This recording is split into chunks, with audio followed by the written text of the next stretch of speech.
السلام علیکم ورحمۃ اللہ وبرکاتہ۔ امید ہے کہ آپ سبھی خیر و عافیت سے ہوں گے۔ جیسے کہ آپ کو معلوم ہے، میرا چینل ہے آپ کے مسائل کا حل وتھ مولانا زید، اور میں نے ایک موضوع کو چنا ہے اسلامی آداب، کیونکہ مسلم ہمارے معاشرے کو سخت ضرورت ہے، اور میں الحمدللہ 21 آداب بیان کر چکا ہوں۔ اب آج ادب نمبر 22 بیان کیا جا رہا ہے، بیان کیا جائے گا۔ امید ہے کہ آپ کو پسند آ رہا ہوگا۔ آپ سے درخواست ہے کہ جب آپ بیٹھیں تو عمل کی نیت سے بیٹھیں، جس کے اندر آتا ہے کہ انما الاعمال بالنیات، عمل کا دار و مدار نیت کے اوپر ہوتا ہے۔ اور جب بیٹھیں تو شیئر کرنے کی نیت سے بیٹھیں، کیونکہ آپ صلی اللہ علیہ وسلم کا ارشاد و فرمان ہے، سرسا و شاداب رے میرا وہ امت ہے جو میری بات کو سنے اور لوگوں تک پہنچائے۔ تو یہ ہے کہ جب مجلس کے اندر بیٹھیں تو حدیث قدسی کے اندر بھی آتا ہے کہ جب بندہ جس طرح سے نیت رکھتا ہے تو اللہ تعالیٰ اسی طرح فیصلے فرماتے ہیں۔ اگر میں ایک مجلس لگی بھی ہو تو آپ جس نیت سے بھی بیٹھیں گے تو انشاءاللہ تعالیٰ وہ آپ جو بھی ضرورت کی نیت سے بیٹھیں گے، انشاءاللہ تعالیٰ اللہ تعالیٰ کہتے ہیں کہ ایک بندہ اپنی ضرورت سے آتا ہے تو اللہ تعالیٰ فرشتوں سے پوچھتے ہیں کس نیت سے آیا، تو اللہ تعالیٰ کہتے ہیں کہ فلاں فلاں اپنی نیت سے آیا، تو آپ اللہ تعالیٰ کہتے ہیں کہ گواہ رہنا کہ میں نے اس مجلس کی برکت سے میں نے اس کی بھی مغفرت کر دی۔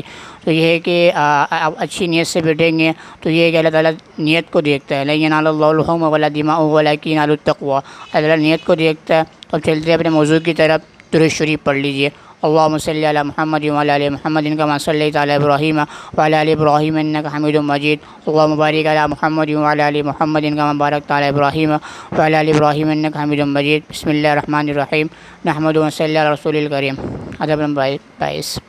جب آپ کے یہاں کوئی مہمان آئے تو آپ کو اس کے مہمان کے آداب معلوم ہونا چاہیے اور اس کے اکرام کا حق ادا کرنا چاہیے۔ اس سے میرا مقصد یہ نہیں کہ آپ اس کے کھانے پینے میں مبالغہ کریں، کیونکہ ان امور میں اعتدال سنت ہے، بغیر اسراف کے اکرام مطلوب ہے۔ میرا مقصد اس سے یہ ہے کہ آپ اس کے بیٹھنے، آرام کرنے اور سونے کا اچھا بندوبست کریں، اور گھر میں اسے قبلے کی سمت اور رخ بتائیں، اور اسے وضو اور طہارت کی جگہ بتلائیں، اور اس جیسے دوسری ضروریات کا خیال رکھیں۔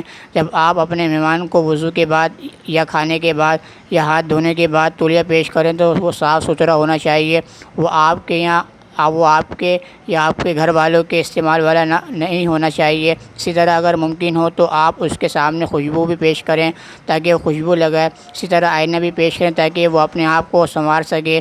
ایسے غسل خانہ بیت الخلاء میں استعمال ہونے والی تمام اشیاء صاف ستھری ہونی چاہیے۔ غسل خانے سے ایسی تمام چیزیں ہٹا دیں جن پر مہمان اور اجنبی شخص کی نگاہ پڑنا مناسب نہیں۔ نیند اور آرام کے وقت مہمان کی راحت کا خیال رکھیں۔ بچوں کو چیخ و پکار اور گھر کے شور و غل سے اسے بچائیں۔ یہاں پر ادب نمبر 22 کا یہ بیان کیا جا رہا ہے، اس کا تھوڑا سا خلاصہ بیان کر دیتا ہوں آپ سے۔ جیسے کہ یہاں پر یہ ہے کہ جب کوئی عام طور پہ مہمان وغیرہ آتے ہیں تو ساری چیزیں جس میں بیان کی گئی ہیں، ہمارا جو گھر وغیرہ ہیں، جو ہمارے گھر وغیرہ ساری ان چیزوں سے کیا ہیں، خالی ہوتے ہیں۔ ایک تو بڑا برا محسوس کرتے ہیں، یار گھر کا مہمان آ گیا تو ہم اس کو کس طرح کھلائیں گے، کس طرح بٹھائیں گے، تو ہم اس کو کیا ہے جلدی فارغ کرنے کی کوشش کرتے ہیں۔ تو کتنے کے مہمان آتے ہیں وہ بھی اپنا رزق کیا ہے خود ہی ساتھ لے کر آتا ہے۔ جیسے کہ ایک مرتبہ ابراہیم علیہ السلام کا قصہ ہے کہ انہوں نے ایک مرتبہ سائل آیا تو انہوں نے کہا کہ میں اللہ کے نام پہ تجھے کھلاؤں گا، تو غیر مسلم تو نے کھانے سے انکار کر دیا، تو وہ چلے گیا۔ تو اس کے بعد اللہ تعالیٰ کو یہ ناگوار گزرا، اللہ تعالیٰ نے جبرائیل علیہ السلام کو بھیجا تو کہا کہ رزق دینے والا میں ہوں، آپ نہیں ہیں، تو آپ کیا ہیں، ان کو ابراہیم علیہ السلام کے ہیں آپ ڈھونڈتے ہوئے گئے۔ تو ڈھونڈنے کے بعد وہ کافی دیر بعد وہ جو غیر مسلم مہمان تھا وہ مل گیا، تو انہوں نے کہا کہ میں اللہ کے نام پہ کھلاتا ہوں۔ انہوں نے کہا کہ میں اللہ کے نام پہ نہیں کھاؤں گا، تو یہ کہ انہوں نے اس کے بعد انہوں نے کہا کہ میں اللہ کے نام پہ نہیں کھاؤں گا۔ اس کے بعد انہوں نے ان کو غیر اللہ کے نام پہ انہوں نے ان کو کھلایا۔ تو یہ ہے کہ اللہ تعالیٰ کو کیا ہے اکرام کیا ہے بہت پسند ہے۔ تو اس واقعے سے ہی معلوم چلتا ہے کہ آپ کا اکرام خوب کریں۔ یہاں پر بھی یہ ہے کہ جب آپ اکرام وغیرہ کریں تو ساری چیزیں یہ ہیں کہ آپ ان کو جگہ کا بتائیں، قبلے کا رخ بتائیں، اور کپڑے وغیرہ جو ہے تولیہ وغیرہ ایسا نہ ہو جو آپ کے استعمال کے اندر ہو، بلکہ وہ کہ آپ کے استعمال میں نہیں ہونا چاہیے۔ اور ایسی جگہ اور ان کے نہانے کی جگہ کا بیت الخلاء وغیرہ کی ساری چیزیں کو ان کو آپ بتائیں، اور ایسی چیزیں بیت الخلاء جو اس میں غسل خانے میں نہیں ہونی چاہیے جو اجنبی شخص کو کیا ہے ناگوار گزرے، اور ساری چیزیں ان کو آپ بتا دیں کہ یہاں پر غسل خانہ ہے، اور ساری چیزوں کو بندوبست کریں۔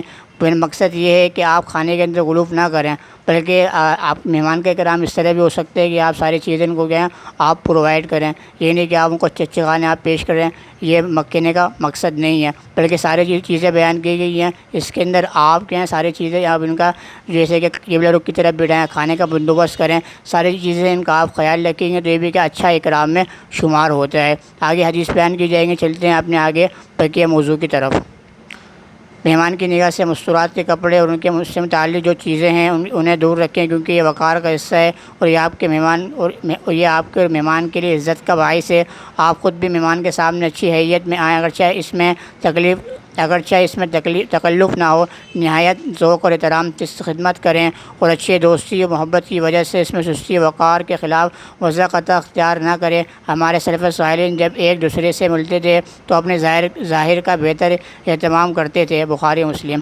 جب آپ خود کسی دوسرے یا رشتہ دار کے مہمان ہو تو کوشش کریں کہ اس پر آپ بار نہ بنیں، اس کے مشاغل اور کام کے اوقات کا خیال رکھیں اور مہمانی کے وقت کو جتنا ممکن ہو مختصر رکھیں، کیونکہ ہر شخص کے تعلقات، فرائض اور مختلف ظاہری اور مخفی ذمہ داریاں ہوتی ہیں، لہٰذا اپنے میزبان کے ساتھ نرمی برتاؤ کیجیے، اس کے اپنے امور، اعمال، فرائض کے ادا کرنے میں اس کے معاون بن جائیں۔ جب آپ اپنے میزبان کے گھر میں ہوں تو اپنی نگاہ کو تتبع اور تلاش میں آزاد نہ چھوڑیں، خصوصاً جب آپ کو کسی دوسرے کمرے میں بلایا جائے جو مہمان کے لیے خاص نہیں، لہٰذا اپنی نگاہ نیچے رکھیں، کیونکہ ممکن ہے کہ وہاں کوئی ایسی چیز ہو جس کا